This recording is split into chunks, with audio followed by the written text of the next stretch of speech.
जब हम कोई टीवी पर नाटक देखते हैं या कोई फिल्म देखते हैं तो सबसे पहले स्क्रीन पर यह डिस्प्ले किया जाता है कि इस नाटक या फिल्म की जो कहानी है वह पूर्ण रूप से काल्पनिक है, उसकी घटनाएं सभी काल्पनिक हैं, इसका जीवित या मृत किसी भी व्यक्ति से कोई संबंध नहीं है, और यदि ऐसा कुछ होता है तो उसे मात्र संयोग माना जाए। यह डिस्प्ले क्यों आता है, इसका प्रारंभ क्यों हुआ और कब से ऐसा किया जा रहा है, इस संबंध में हम ज्ञान गंगा के इस 3 पत्ती कार्यक्रम में आज करते हैं चर्चा। 1869 में जब महात्मा गांधी का जन्म हुआ तभी साइबेरिया में एक बच्चे का जन्म होता है जिसका नाम रखा जाता है रासपुतिन। रासपुतिन को बचपन से ही किसी कार्य को करने में मन नहीं लगता था, न तो वह पढ़ने गया और उसके पिता जो भी उसे कार्य सौंपते थे वह करता ही नहीं था। कभी कभी पेड़ों से बात किया करता था, कभी कभी आसमान की ओर देख करके कुछ बात करता हुआ नजर आता था। माता पिता ने सोचा कि यदि इसका विवाह करा दिया जाए तो ठीक हो जाएगा शायद। विवाह होता है, 3 बच्चे होते हैं, लेकिन तीनों मर जाते हैं। उसके बाद 3 और बच्चे होते हैं, लेकिन रासपुतिन नहीं सुधरा। वह घंटों पेड़ों से बात किया करता था और अब उसे शराब पीने की लत भी लग गई थी, जिसके कारण वह चोरियां भी करने लगा था। 1898 में उसने एक चोरी की थी जिसमें वह पकड़ लिया गया था और उसको सज़ा दी गई। जब जज सज़ा दे रहा था तब इसके पक्ष के कुछ लोगों ने कहा कि यह जो रासपुतिन है, चोरी तो ज़रूर किया है इसने, लेकिन इसका दिमागी संतुलन कुछ ठीक नहीं है। आसमान की ओर देख करके बात किया करता है, पेड़ पौधों से भी बात करता है, तो इस दृष्टि से इस पर कुछ रहम किया जाए। मजिस्ट्रेट ने रहम करते हुए इसको जो सज़ा दी वह सज़ा दी थी 523 किलोमीटर दूर एक चर्च थी, उस चर्च तक इसको पैदल जाना था। अब रासपुतिन पैदल चर्च के लिए निकलता है सज़ा पूरी करने के लिए। रास्ते में उसे जो कुछ कोई देता है खा लेता है और धार्मिक ज्ञान पर चर्चा करते हुए चलता है, चर्चों में रुकता है, उसका कुछ ज्ञान प्राप्त करता है, लोगों में उसके बारे में लोगों को बताता है। कोई पागल समझता है और कोई इसको बहुत बड़ा फकीर मानने लगता है। और 523 किलोमीटर दूर की जब चर्च में पहुंचता है तो वहाँ के फादर के साथ मिल करके वहीं रहने लगता है और धार्मिक क्रियाकलाप सारे सीख लेता है। और वहाँ पर जो लोग आते थे उनसे बहस भी करता था और जो इसकी बातें नहीं मानता था उससे लड़ाई भी करने लगता था, जिसके कारण फादर ने इसके कहा कि आप सेंट पीटर्सबर्ग चले जाइए। सेंट पीटर्सबर्ग रूस का एक प्रमुख शहर था जहाँ रूस के राजा रानी का निवास था। वहाँ जाके रासपुतिन रहने लगता है और भविष्यवाणियाँ करने लगता है जो सही निकलती हैं, लोगों का इलाज करने लगता है। धीरे धीरे इसके पीछे बहुत से लोग इसको पहुंचा हुआ एक फकीर मान लेते हैं। अब रूस के राजा उस समय थे निकोलस द्वितीय। निकोलस द्वितीय की रानी थी एलेक्जेंड्रा, जो जर्मन महिला थी, और एक राजकुमार था राजा के, एलेक्जेई। एलेक्जेई बीमार रहता था, उसे हीमोफीलिया की बीमारी थी, खून जब कहीं चोट लग जाती थी, खून निकलने लगता था तो निकलते ही जाता था। राजा रानी दोनों एलेक्जेई की इस बीमारी से बहुत परेशान थे। उसे लगातार बुखार भी रहता था राजकुमार को, और सोचते थे यदि यह ठीक नहीं हुआ तो हमारे वंश का क्या होगा, आगे बढ़ाने के लिए कोई नहीं है। जिसके कारण बहुत से दूर दूर से डॉक्टर वैद्य बुलाए गए, लेकिन कोई भी वैद्य या डॉक्टर राजकुमार एलेक्जेई को ठीक नहीं कर सका। इतने बड़े रूस जैसे देश का राजा निकोलस द्वितीय बहुत परेशान था। तभी रानी एलेक्जेंड्रा से किसी ने कहा कि रासपुतिन नाम का एक पहुंचा हुआ फकीर है, उसको दिखवा लीजिए राजकुमार को। रासपुतिन को महल में बुलाया जाता है।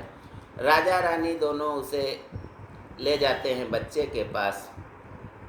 राजकुमार एलेक्जेई के मस्तक पर जब रासपुतिन हाथ रखता है और बाहर निकल आता है, कहता है राजा से और रानी से, कहता है कि कोई ऐसी बात नहीं है, राजकुमार ठीक हो जाएगा।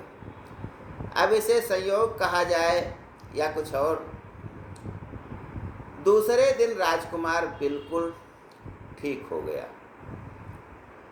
अब रानी का रासपुतिन पर बहुत अधिक विश्वास हो गया कि ये ऐसा फकीर है जिसने हमारे बेटे को ठीक कर दिया है जो मरने वाला हो गया था।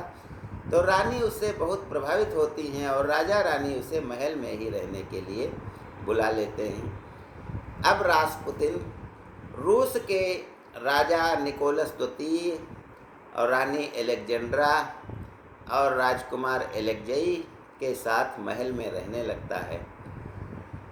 अब उसने सम्मोहन विद्या भी शुरू कर दी थी, जिसके कारण तमाम औरतों को वह अपने बस में कर लेता था, उनके साथ संबंध बनाता था और धीरे धीरे रानी का भी विश्वास उसने जीत लिया और रानी से भी उसके संबंध हो गए।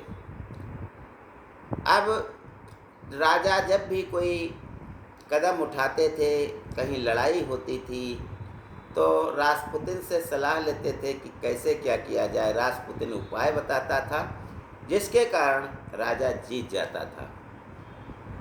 जो भी रासपुतिन भविष्यवाणी करता था वह भी सभी सत्य होती थी। अब रासपुतिन का जो जलवा था राजमहल में पूरी तरह से बरकरार हो गया। तभी एक घटना होती है कि जापान से रूस का युद्ध होता है और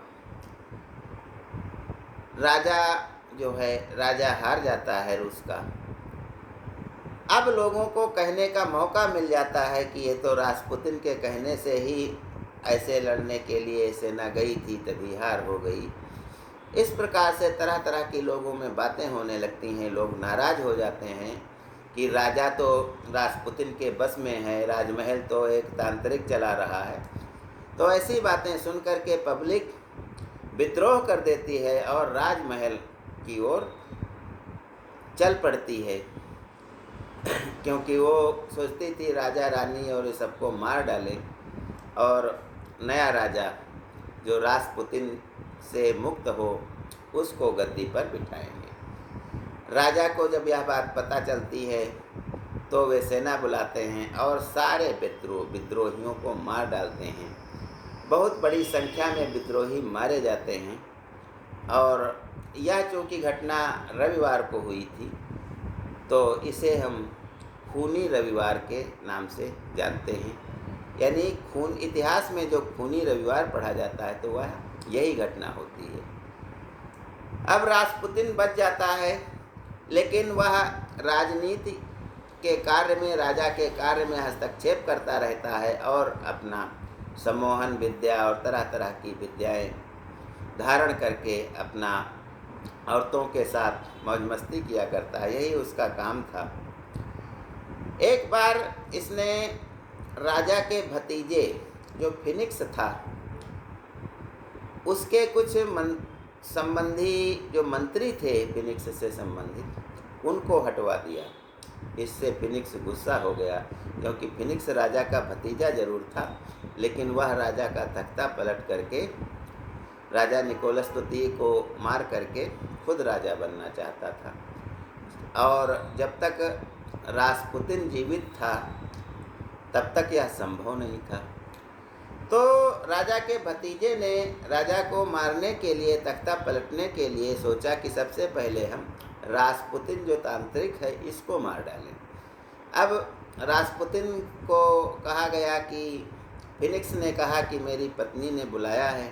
पत्नी की ओर से जब संदेश गया, रासपुतिन तो औरतों का दीवाना था ही, वह पहुंच जाता है भतीजे की वाइफ के पास, लेकिन देखता है कि वहाँ वाइफ नहीं है। राजकुमार फिनिक्स अपने कुछ दोस्तों के साथ बैठा है। दोस्तों ने उसको ब्रेड में रख करके साइनाइड दी। रासपुतिन ने खा ली, उसे कुछ नहीं हुआ। फिनिक्स जो राजा का भतीजा था, विद्रोही था, उसने जब देखा कि रासपुतिन मर ही नहीं रहा है साइनाइड से, तो उसने 3 गोलियां मारी, फिर भी नहीं मरा रासपुतिन। तो उसने अपने साथियों के साथ उसको पकड़ करके पिटाई की, इतना पीटा कि वह बेहोश हो गया, और फिर उसको नदी में, बर्फीली नदी में जा कर के दबा दिया गया। सवेरे वह मर गया। पोस्टमार्टम हुआ तो पता चला कि रासपुतिन की मृत्यु न तो साइनाइड से हुई थी, न तो गोली लगने से हुई थी, अपितु ठंड के कारण और डूबने के कारण उसकी मृत्यु हुई है। अब रूस में विद्रोह हुआ और 1918 में राजा निकोलस द्वितीय, रानी, राजकुमार एलेक्जेई सबको मार डाला गया। लेकिन राजा का जो भतीजा था, जो तख्ता पलट करना चाहता था, फिनिक्स, वह बहुत चतुर चालाक था। वह 1 वर्ष पहले ही यहाँ से जा चुका था, अन्य देश में शरण ले चुका था अपनी पत्नी सहित। अब जब रासपुतिन की चमत्कारी बातें जब फैलने लगी तो इस पर एक फिल्म बनाई गई, जिसमें इसके मारने का कारण यह दिखाया गया कि राजा का भतीजा जो फिनिक्स था, उसकी पत्नी से रासपुतिन ने बलात्कार किया था, जिसके कारण राजकुमार फिनिक्स ने, जो राजा का भतीजा था, रासपुतिन को मार डाला। लेकिन फिनिक्स की पत्नी ने सोचा कि यह तो हमारी बदनामी हो गई फिल्म से, और ऐसी कोई बात नहीं थी, रासपुतिन ने हमारे साथ कोई गलत नहीं किया था। तो उसने अदालत में फिल्म निर्माताओं पर एक केस कर दिया और वह जीत गई, और बहुत सारा जुर्माना फिल्म की कंपनी को, फिनिक्स राजकुमार की पत्नी को देना पड़ा।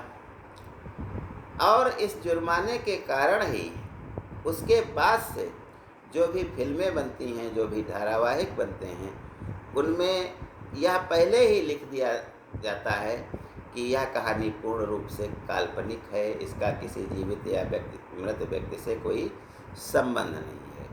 तो इसका प्रचलन इसी फिल्म के बाद से हुआ, जो फिनिक्स और उसकी पत्नी के संबंध में, रासपुतिन के संबंध में बनी थी।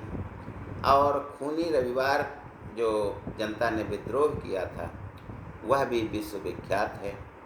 तो इस प्रकार से हम यह जाने हैं कि ऐसा फिल्में या धारावाहिक आने से पहले, दिखाने से पहले ऐसा डिस्प्ले क्यों किया जाता है। ज्ञान गंगा में बस आज इतना ही। जय हिंद, जय भारत।